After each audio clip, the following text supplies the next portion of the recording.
Bonjour.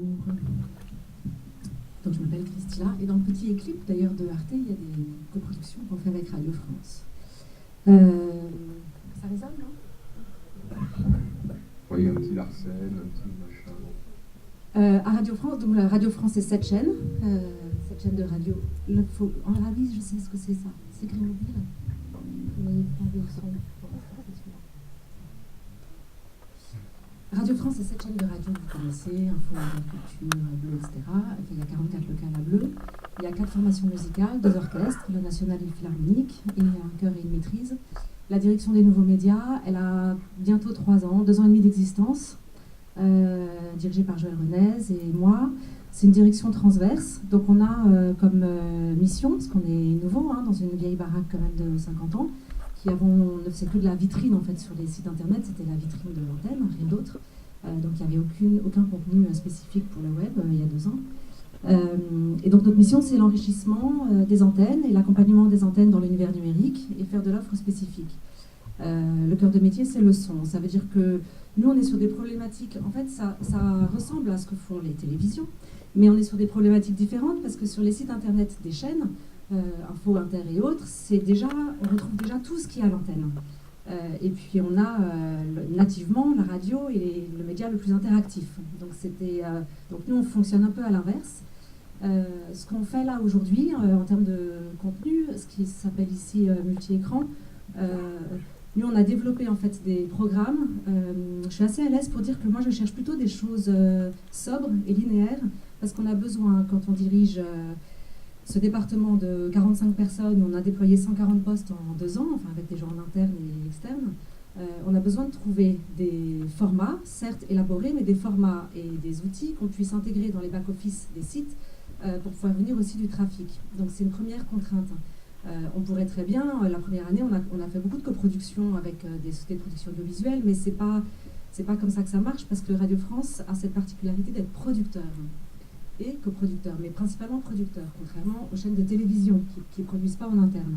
Donc nous, notre département, c'est un pôle technique, on développe chez nous, et il y a monsieur Shine, de très très bons développeurs en France aussi.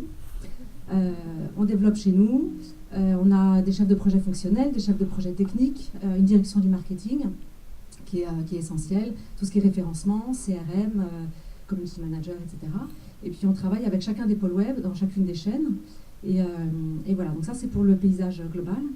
Et donc je vais vous montrer en fait, je voulais vous montrer quelques formats parce que nous on fait des coproductions en termes de vidéo, mais il y a un format en fait qui nous plaît bien dans ce côté de transmédia, c'est ce qu'on appelle les longues formes. Donc ça c'est qui a vachement bien marché sur MC Solar.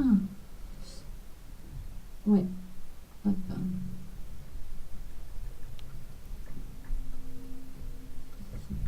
Et donc en fait, donc c'était le fameux album Prose Combat qui avait 20 ans d'existence. Je ne sais pas si vous connaissez un peu l'histoire de ça, mais c'est un album, on arrive à le trouver, mais peu, parce qu'il est plus, on ne peut plus y avoir accès, puisque Pascal Nègre a gardé les masters, mais l'exploitation appartient à MC Solar ou l'inverse. Et nous, on a voulu fêter ça. Donc en fait, ce qu'on appelle les longues formes, c'est que ça nous permet de faire du plein écran, avec des photos plein écran, du texte, et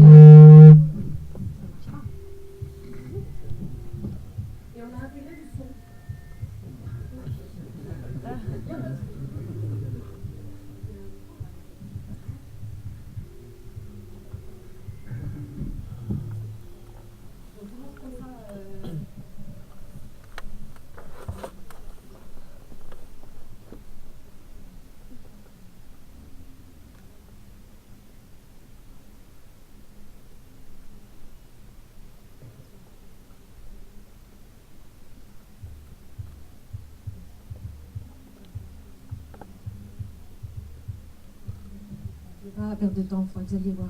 Donc c'est des longues formes, c'est des photos plein écran, du texte.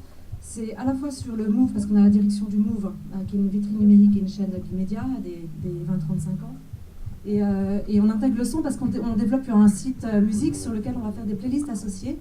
Et du coup, on a donc des interviews d'MC Solar qui sont écrites, qui sont audio, qui passent à l'antenne sur le Move. dans des émissions séparées, d'un point de vue plutôt documentaire ou d'un point de vue plutôt reportage ou plutôt magazine, tout le long. Et on a bénéficié de ça. Ça a vachement bien marché. Alors, vachement bien pour le Move, ça veut dire qu'il y a eu, je crois, près de 30 000 visites assez vite. C'était un peu couru d'avance parce qu'on sait ce que peut générer M6 Solar qui parle très peu. Et donc ça, c'était bien, mais c'est surtout que le Move, en fait, fonctionne mieux sur le web qu'à l'antenne. Même dans les derniers chiffres d'hier. Donc on a à l'antenne peut-être 0,3, enfin c'est rien, c'est un indicateur juste faible, donc on a tout à faire. En revanche sur le web, ça marche très bien. Donc ça, c'est un format qui nous plaît beaucoup. On l'a réitéré pour France Info, pour le Salon de l'Agriculture, en faisant un programme qui s'appelait Mon Veau Hashtag. Et c'était intéressant parce que ce long forme, en fait, c'était 4 agriculteurs connectés qui racontaient à quel point c'était nécessaire pour eux d'être connectés à tous les réseaux sociaux. Et la manière dont ça a fonctionné, c'est qu'on avait accès, il y avait 4 personnages, on avait accès à leur vie, leurs témoignages, des interviews sonores qui passaient en boucle sur l'antenne de France Info, qui couvraient l'événement du Salon de l'Agriculture. C'était par rapport à ça. On utilisait les comptes Twitter de chacun des agriculteurs, qui étaient rebasculés aussi avec France Info. Et donc ça, c'est des formats qui marchent bien. La radio, en fait, la radio, c'est du son et le web, c'est de l'écrit. Donc pour nous, c'est vraiment, on est beaucoup sur le dessin, la photo, le visuel et l'écrit plutôt que la vidéo.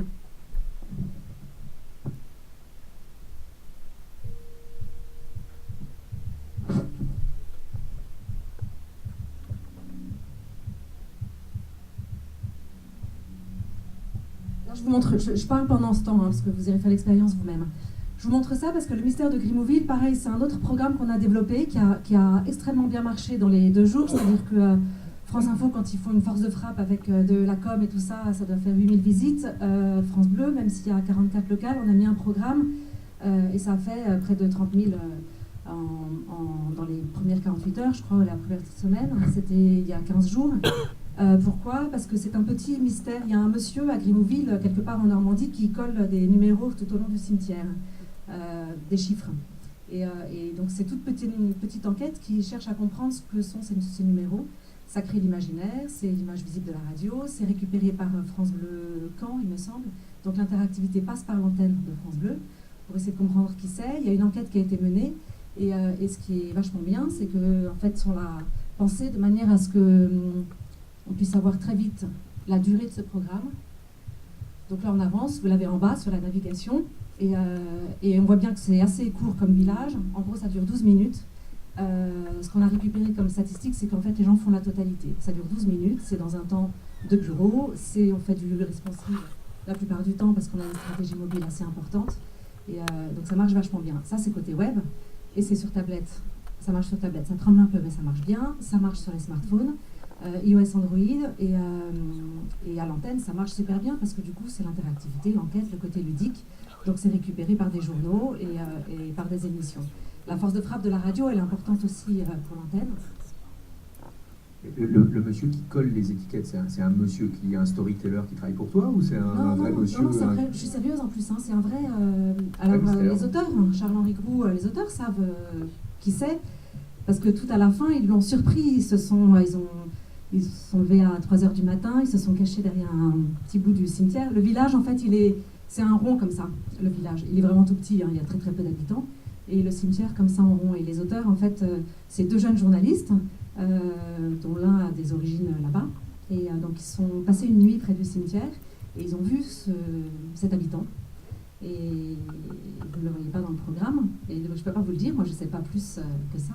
Mais en tout cas, ça fait penser à plein de choses. Tous les numéros, même en termes de com, pour nous en interne, enfin, ils se sont amusés.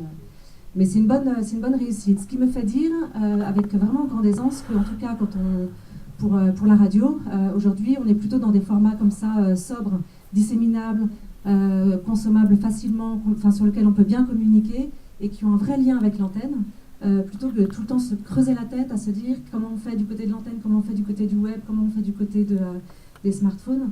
Donc on cherche vraiment des formats élaborés. Bon, ça, c'est quand même coproduit avec Olivier Lambert. Mais c'est des choses qu'on pourrait produire nous, puisqu'on a toutes les compétences en interne. Donc les longues formes, on les produit nous, ça coûte 6 000 €, c'est pas très cher. Ça l'était pas trop non plus. C'est dès qu'il y a de l'image, en fait, c'est dès qu'il y a de la vidéo que ça coûte plus cher.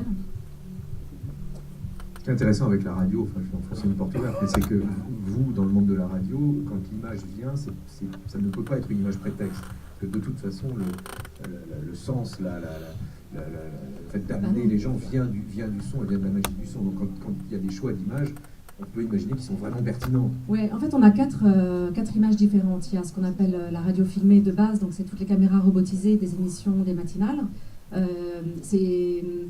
Je ne parle pas que de contenu parce que c'est un chantier qui est vachement intéressant d'un point de vue industriel ou politique ou même de RH, hein, parce que des gens de radio qui se lèvent à 5h du mat et qui sont à l'antenne à 6h30, ils n'ont pas forcément envie d'être filmés. Donc pour l'instant, les journalistes, on ne les filme pas, c'est les invités qui sont filmés, mais il y a des accords nouveaux médias qu'on doit pouvoir faire.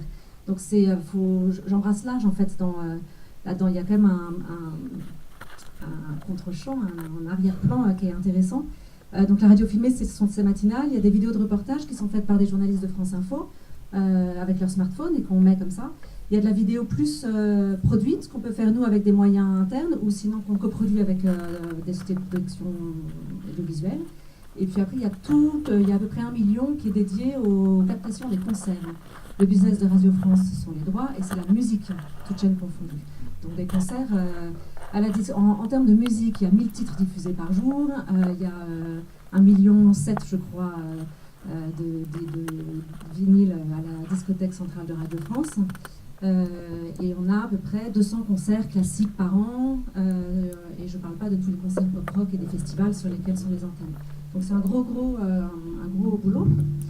Et les autres formats sur lesquels on travaille, ça c'est du format en fait, moi je vous glisse une petite intuition, je suis très sensible ces derniers temps aux EPUB 3, qui sont, donc il y a la BD classique qu'on numérise, qu'on met comme ça sur des tablettes et autres, et celle qu'on voudrait pouvoir enrichir. Là on s'est posé la question dans le cadre du procès de Holm, de Francis Holm, à France Info, parce qu'on a besoin de réagir tout le temps sur l'actualité. On s'est demandé comment on fait des portraits sur le web.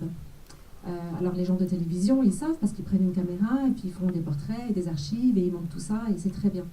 Mais nous, on ne va pas aller faire ça et on n'a pas les moyens d'aller faire de la coproduction comme ça. Donc on travaille beaucoup sur la bande dessinée et on est assez content du résultat. De mon point de vue, on n'a pas mis de son et c'est dommage.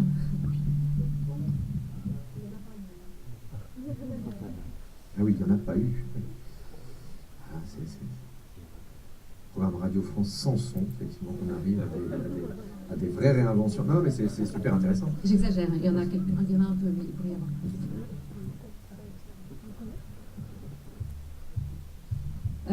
Quand je dis son, c'est qu'en fait, ces programmes-là, quand on est sur son ordinateur, on scrolle assez vite et c'est assez joli. C'est une version un peu turbomédia, ça marche bien. C'est même l'écriture est super bien. Il y a un gros boulot qui a été fait et on a mis simplement d'un point de vue de quelques archives en fait de Radio France, qui est notre petit enrichissement à nous parce qu'il y a une richesse incroyable.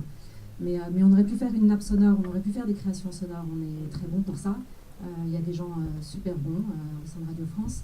Et quand on est en fait sur smartphone et qu'on écoute tout le temps au casque, c'est pas mal aussi de ne pas être rivé, d'être accompagné par cet aspect, cette narration sonore qui nous emmène aussi dans un autre imaginaire.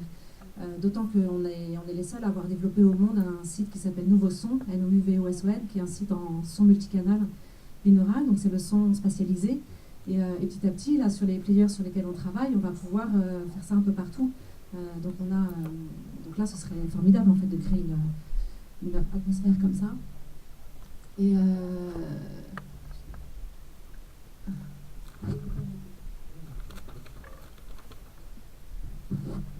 Et le dernier truc que je voulais vous montrer, c'est pour Bulle de Cannes. Bulle de Cannes, en fait, c'est pour le Festival de Cannes, puisque ça fait partie de toutes les antennes, en fait, couvrent événements et tout ça. On a travaillé sur le dessin, et alors ça, c'est typiquement le transmédia, même si c'est interne à Radio France, c'est qu'on a des photos plein écran ou des dessinateurs qui croquent. Là, ce sont des dessinateurs, mais qui croquent le Festival de Cannes tous les jours. Ils envoient toutes leurs planches. On met ça, donc c'est comme une page sans fin. Sur le programme, on rajoute tous les tweets qui ont été faits au même moment.